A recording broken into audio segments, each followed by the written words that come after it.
Bonjour Bandini, Balandia, analysons avec Gilmas. Et là, comme on a qui Sabino lobby. Et c'est très important, mais je dois vous le montrer ça problème. C'est nanga Irene Mabweni tia commentaire. Mami Sadi qui tia commentaire. Edouche Balongasana tia commentaire. Claudia Musirikana nazo tia commentaire soki bino bomoni eloko yo ndenge nini. Bo commenter sans kobanga, vraiment bo tiango avec sincérité. Patricia Edouarda, Gallo Gokasa, Novo Novice, botia commentaire selon likambo yo naza kolakisa bino.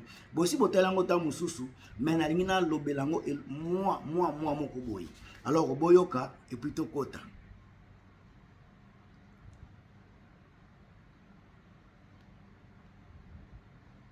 Oh, zela. Un instant, pardon.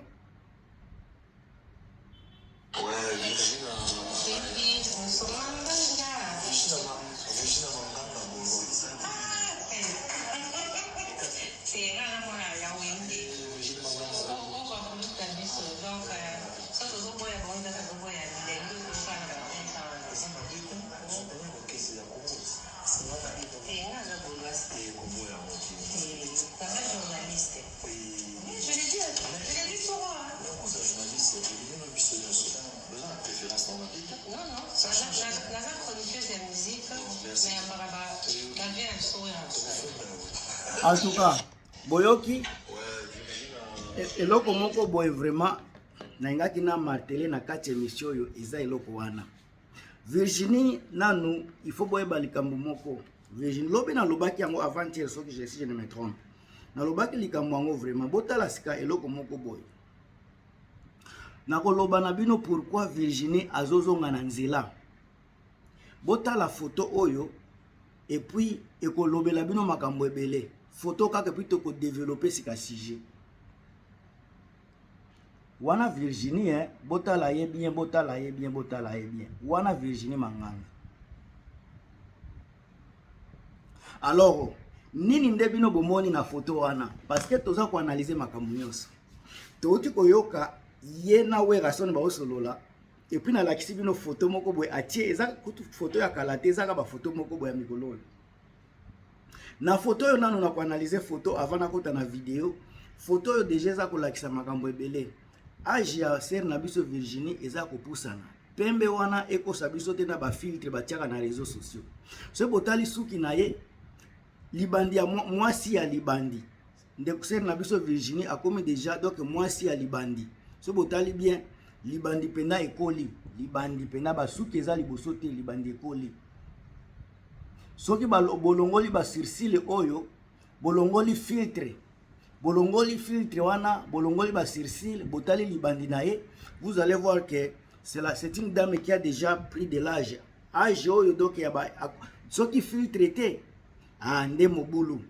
Donc na minicho sika na longo na filtre oyo, na zongi na vidéo.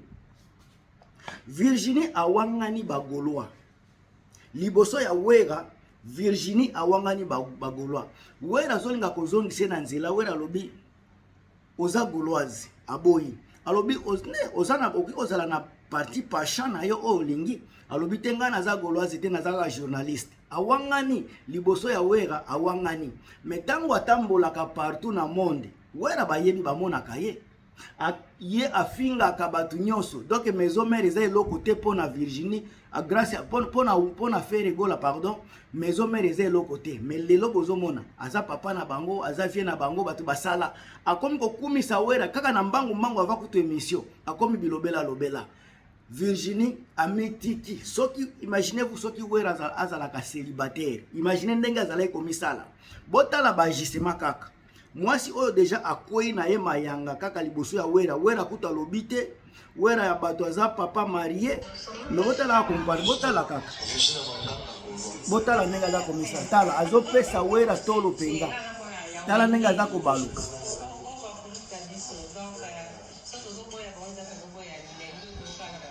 ozomona botala ndenge aza komisala liboso ya wera akwei donc akom faiblesse ya ndenge wana. Wera lobi eloko te bazo solola kaka simplicité mais mwasi asopi boule Virginie baza basho déjà na ndenge ya mabete basala déjà basala na ndenge ya carrière quartier carrière na bango ya journalistique baza déjà basala kala base de sayo okozwa ba mama nyonso wana ba nyonso basala ba plus de 20 ans na carrière na biloko oyo baza déjà batu bazotolo baza déjà ba mikolo ba mbiaka na makambo ya journalisme. Mais liboso ya Wera avant basala kutu émission, je pense qu'il y a oza avant émission, mais aso Wera za kotuna ozoloba wa yo za goloise eza na ndenge mabete loba ke oza goloise faut po Wera pe abakisha lobi muto kozala na penchant na ye, c'est normal aboyi bomoni tango ngana lobaka na kwende to ignoraka présence ya Wera na kwende to lobaka makambo Wera na divagation. Mais soki to komi liboso ya Wera makambo nyoso ba lobaka est-ce que bakokoka lobi na sala ki émission na lakisa bino esika ba frère azoloba azwaka Wera comme papa azwaka Wera comme papa azoloba pe Wera za ko manke ye frère ye moko alobi na émission Wera za ko manke ye. Alors batu oyo bazalaka soki bazali banda musika na Wera nde bayaka na balukuta baloyenge Virginie me moko aza ko reconnaître grandeur ya Wera. Virginie ye moko asopi bagolo bata bayokiye nandimite ke bakozala suna a bonne voie a bon terme na Virginie bokoya ko situka bokoyoka pe fere babandi kozwa kobenda ba distance entre ye na Virginie. Pourquoi? Parce que bagoloa fere alingaka balobela kaka ye mutu mususu te pona fere se ye kaka ndazalaka na mukili musicien mususu azalaka te. Sika lelo obomoni Virginie aye kokutana na Wera kokutana kaka boye panique abandi koboya na makambo alobaka awangani papasha na ye awangani ndenga lobaka papa Hervé awangani face à face bwa awangani sika tokoloba nini awa sika tokoloba nini bino bandeko bozola na ngai impression na bino eza nini na Virginie sika ngana lobaka so mingi tango za kokola il faut sagesse pe ekolaka il faut pe bongo ekolaka baser na biso ebele ya media ebele ezaka ka Virginie te na ba baza na poto kokola ifalaki ememela bango pe sagesse. Malheureusement bambaser na ya chronique ya Congo kokola ememaka pe buzoba na kacha makamu na bango. Imaginez-vous mutu lokola Marlène Kasanga age aza nango akoza la pe mukolo te tam abandaki makamango kala tam sona ba 50 tam ba moins 50 ans. Mais au lieu ya kozala na maturité ya mutu a 50 abanda kosolola makamu na ndenge ya kosangisa ya kolakisa kaza professionnel azala différent na ba youtuber a se démarquer na eloko moko ya spécial oyo ko prouver que ya tangela vraiment journalisme mais azokota na buzoba ozi ba azaka kaye moko te ozi ba onyo so batanga onyo so balobaka tokende fasiki eloko nini bazomemela biso ya spécial ya ko ezako démarquer bango na ba biso tokende fasiki te oksoki okebi pete bao bakende fasiki te bazana mwa déontologie moko boye ya ko meka koloba makambo avec sincérité koleka bo batangela. Virginie ava pembeni ya Wera akomi journaliste soki alongwe epa ya Wera abimi musika na Wera za eloko te eza papa Hervé bango balobaka c'est grâce à Fere nde Wera za ko exister. Est-ce que Virginie ya bosani ke Wera mutu a recruter Fere? Est-ce que Virginie a bosani ke ava Fere azala Wera yemba Wera sala makambo ebele ba trophée Wera memela wenge trophée banzembo ba meilleure chanson ba meilleure composition na wenge ava kutuka Fere azala.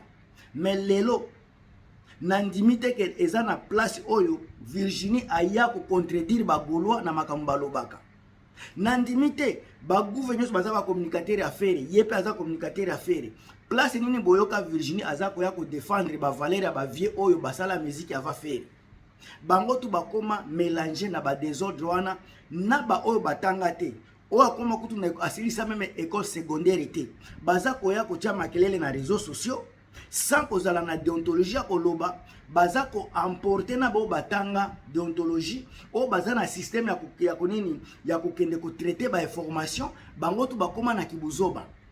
Virginie aza ko ya zoloba Fere atondisaki soki nini akoro arena vraiment est-ce que Virginie mutu aza journaliste aoki koloba makambo ya boye ndenge moko na batonto promo ndenge moko na ba mobola teti, ndenge moko na basoki banani mutu nyonso oyo ayebi azaka ka simple youtuber, pendant que ye a faut défendre eloko akende kotangela ala kisa na monde ki nga na tangela eloko oyo bandeko na yebi ke fera betaki bato bayaki tanso ba 6000 mais tango zolo baba 20000 bokosi akoloba ngote parce que aza na kati ya mensonge ya bagolwa na ba mensonge ya bato ya ba feri nde eloko zobo masika chronique na biso ba chroniqueuse na ba chroniqueur oyo falaki ba lakisa nzela ba to banda kotala totala ka bango ava to ya kosala ba émission na biso mais bango ne batala ka biso ava ba kende kosala ba émission na bango kokamwa ngam na bino Gilmas bandeko bo pesa point de vue na bino concernant Virginie face à face na Werason